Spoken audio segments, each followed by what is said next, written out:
नमस्कार, बहुत स्वागत है आपका। आपके साथ मैं हूं ज्योत्सना पाटनी। तपोवन में जिंदगी की सबसे बड़ी जंग जारी है।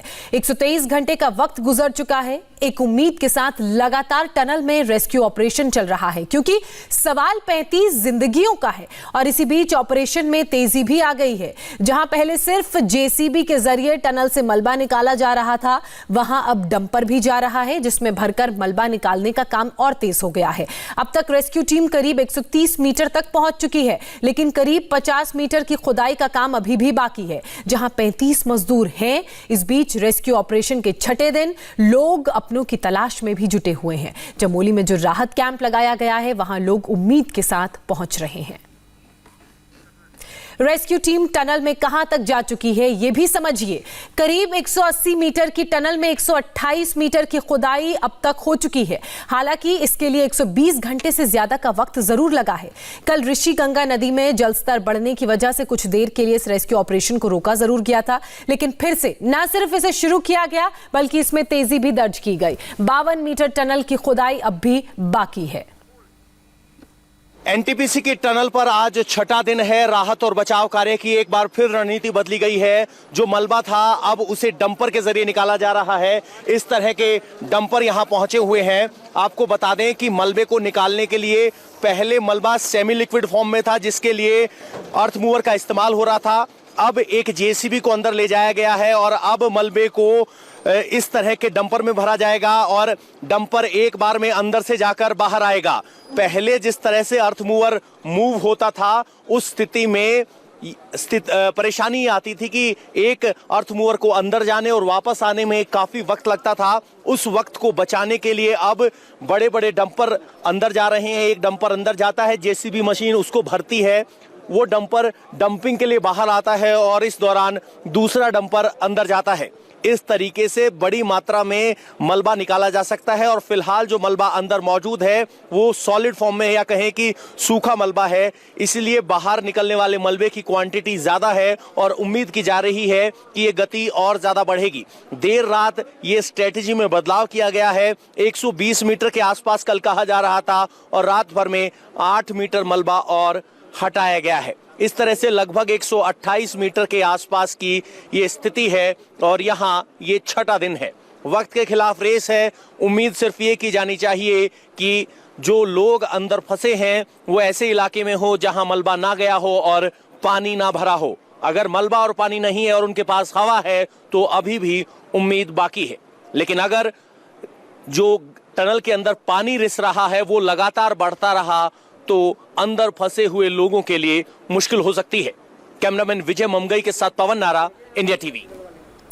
तो टनल के अंदर की तस्वीरें भी हम आपको दिखाते हैं, जहां पहले जेसीबी मलबा उठाने के लिए अंदर तक जाती थी और फिर उसे उल्टा ही वापस लौटना पड़ता था ताकि उस मलबे को बाहर डाला जा सके। इस वजह से रेस्क्यू ऑपरेशन में काफी वक्त लग रहा था। लेकिन अब टनल का मलबा भारी मात्रा में निकाला जा चुका है, इसलिए अब डंपर भी जेसीबी के साथ टनल के अंदर जा रहा है। जेसीबी के जरिए डंपर में मलबा भरा जा रहा है और फिर मलबे से भरे डंपर को बाहर निकाला जा रहा है। इससे ज्यादा मलबा निकालने में भी कामयाबी मिल रही है और वक्त कम लग रहा है। तो तस्वीरें देखिए अभी क्योंकि ज्यादा मलबा निकाला जा चुका है, तो ऐसे में राहत की बात यह है कि अब जेसीबी के साथ मलबा निकालने के लिए डंपर भी अंदर जा सकता है। यानी कि जो जेसीबी से मलबा निकाला जा रहा है उसको डंपर में भरकर फिर डंपर बाहर जाता है और खाली होता है, फिर वापस अंदर आकर मलबा निकालने के काम में तेजी आ रही है। तपोवन टनल में रेस्क्यू पर उत्तराखंड के डीजीपी का बयान सामने आया है। उन्होंने बताया कि मुख्य टनल से दूसरी टनल तक पहुंचने की कोशिश आज भी जारी है। हालांकि कल 6 मीटर के बाद इसे रोकना पड़ा था। डीजीपी के मुताबिक अभी रेस्क्यू में कितना वक्त लगेगा ये कहना मुश्किल है। अब तक तबाही के बाद से 36 शव बरामद किए जा चुके हैं, जबकि 168 लोगों की तलाश अभी भी जारी है। रेस्क्यू ऑपरेशन है, उसमें हमने कल एक ड्रिल करने का प्रयास किया था।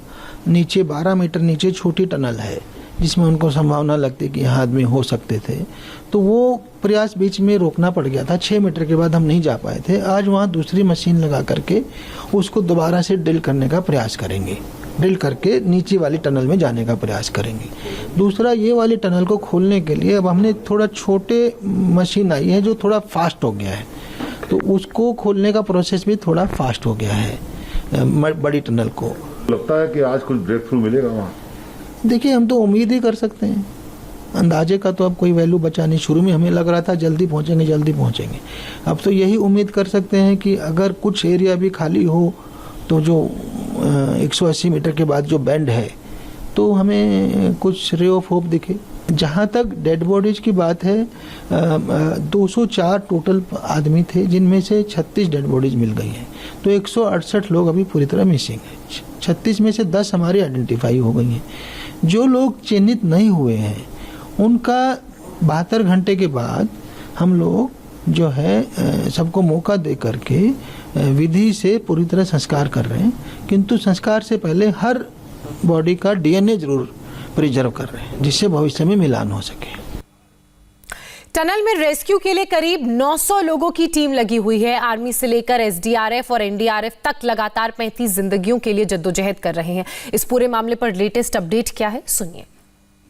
लगातार हमारी टीम आज छठे दिन यहाँ पे काम कर रही है और हम इस आशा और विश्वास के साथ लगातार काम में जुटे हैं कि निश्चित रूप से हम जो ऑपरेशन को स्टार्ट किया था वो अंजाम तक पहुँचेगा। नई मशीनें भी यहाँ पे ज्वाइन कर चुकी हैं और रेनी में भी जो हमारी टीम लगातार भागों में डेड बॉडी सर्च करने का काम कर रही थी, अभी और भी सिविल के भी जेसीबी ने वहाँ पे ज्वाइन किया है, डंपर्स ने ज्वाइन किया है, तो उस काम में भी तेज़ी आएगी। और अभी नदी के किनारे भी हम एक टीम को रवाना कर रहे हैं ताकि कुछ डेड बॉडी रास्ते में कहीं फंसी हो तो उसका भी पता लग सके। डंपर लगा दिए गए मलबे में? जी, डंप पे जो कनाल का क्लियरिंग का काम था वो काफ़ी डिफ़िकल्ट हो रहा था, क्योंकि लगातार भागों में मलबा निकल रहा है, तो एक्स्ट्रा मशीनों को भी बुलाया गया है और डंपर के थ्रू अब निकाल रहे हैं, क्योंकि जेसीबी बार बाहर आ रही थी, फिर उसको निकाल रही थी, उसमें काफ़ी टाइम जाया हो रहा था, तो अभी उसको भी हम तेज़ी करने का काम कर रहे हैं और सारे एजेंसीज मिल करके एडमिनिस्ट्रेशन के साथ तालमेल बिठा करके हम उस काम को बहुत तेज़ी के साथ और लगातार रात दिन 24 घंटे काम में लगे हुए हैं। जब से आपने सुना होगा कि यहाँ पे ऐसा हादसा हुआ है, उसी दिन से ये रेस्क्यू ऑपरेशन चल रहा है। 24/7 है। आपने कल भी देखा होगा, कल भी रात भर डोजर्स अंदर काम करते रहे, अभी भी डोजर काम कर रहे हैं। इन कोलैबोरेशन विद एनटीपीसी के जवान अंदर काम कर रहे हैं, पूरे के पूरे टनल के अंदर घुसे हुए हैं, साथ में आर्मी का बुलडोज़र साथ में इन कोलैबोरेशन काम कर रहा है। अभी इस समय स्थिति ऐसी है कि कल सुनने में आया था कि पानी बढ़ रहा है, तो एक जितनी भी होप है, पॉसिबिलिटीज़ हैं, उसके ऊपर काम किया जा रहा है। जो भी अभी कोशिश यही की जा रही है कोई ऐसी मिस हैपनिंग ना हो, कोई काम ना रुके, काम अपने स्थिति में चलता रहे, अपनी तेज़ी से चलता रहे। टीम्स बाहर बैठी हुई हैं जो स्टैंड बाय पे हैं, कुछ भी एनी मिस हैपनिंग होती है, रेस्क्यू का ज़रूरत पड़ती है तो उसको पूरा किया जाएगा और जितना भी भीड़ भड़ाका है उसको आगे होने नहीं दिया जाएगा, जिससे काम पूरी सफुर्ती से चलता रहे। हर कोई अपना काम कर रहा है, हर कोई अपनी जितनी कोशिश कर सकता है उसके अनुसार अपना पूरा 100% दे रहा है और ये एक मिक्स्ड एफर्ट है जिसको हम लोग अपना पूरा टास्क, अपना जो मिशन है सबका ही है, यहाँ जाने बचाना और ताकि रेस्क्यू को पूरा करना, वो सब अपना काम कर रहे हैं।